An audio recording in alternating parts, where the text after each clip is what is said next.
আবেদনে ভুল হলে কি করণীয় সেটা সম্পর্কে অনেকেই জানতে চেয়েছেন। তো নিটোরের ভর্তি পরীক্ষার যে ওয়েবসাইট সেখানে চলে গেলে আপনারা দেখবেন যেখানে উপরেই লেখা আছে যে আবেদন তথ্যে কোনো ভুল থাকলে সঠিক তথ্য এবং অ্যাপ্লিকেশন আইডি bigamsoft@gmail.com ইমেল করার জন্য অনুরোধ করা হলো।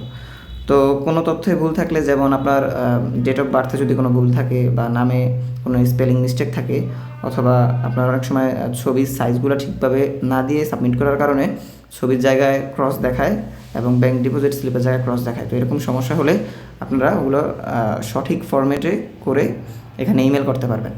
তো যে কোনো সমস্যা হলে আপনারা যে ইমেল দেওয়া ঠিকানা দেওয়া আছে সেই ইমেলে চলে যাবেন। আমরা আপনাদের ইমেলটা করে দেখাচ্ছি। তো আপনার জিমেলে চলে যাবেন। জিমেলে চলে যাওয়ার পর কম্পোজ থেকে আপনারা লিখবেন bigamsoftnitorbd@gmail.com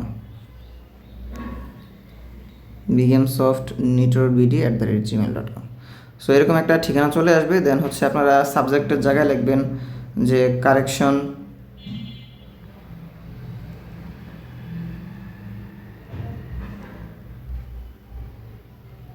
দেন হচ্ছে আপনার application correction.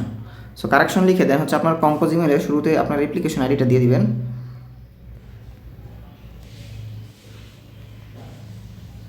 Application ID, so suppose আমি একটা অ্যাপ্লিকেশন আইডি দিয়ে দিচ্ছি, যেমন ধরেন এটা ধরুন আপনার অ্যাপ্লিকেশন আইডি। তো এটা দেওয়ার পর আপনি যদি আপনার এসএসসির রোলে সমস্যা থাকে তখন আপনি এভাবে দিতে পারেন যে কারেক্টেড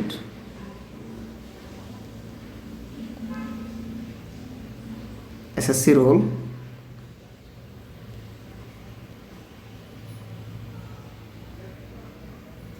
এটা জাস্ট আমি একটা ডামি দিয়ে আপনাদের বোঝাচ্ছি। So corrected SSC role. So আপনার অ্যাপ্লিকেশন আইডিটা লিখবেন উপরে, দেন হচ্ছে আপনার যেই তথ্যটা সংশোধন করতে হবে সেই সব যে সংশোধিত তথ্যটি আপনি এভাবে যে লিখবেন, লিখে দেন হচ্ছে এখানে পাঠিয়ে দিবেন। সো এভাবে আপনি আপনার তারপর নিশ্চিন্ত থাকুন, যখন অ্যাপ্লিকেশন আইডি বা পরবর্তীতে আপনাদের এটা সঠিকভাবে ঠিক করে দেওয়া হবে এবং হচ্ছে অ্যাডমিট কার্ডে কোনো সমস্যা থাকবে না। ঠিক আছে, ধন্যবাদ সবাইকে।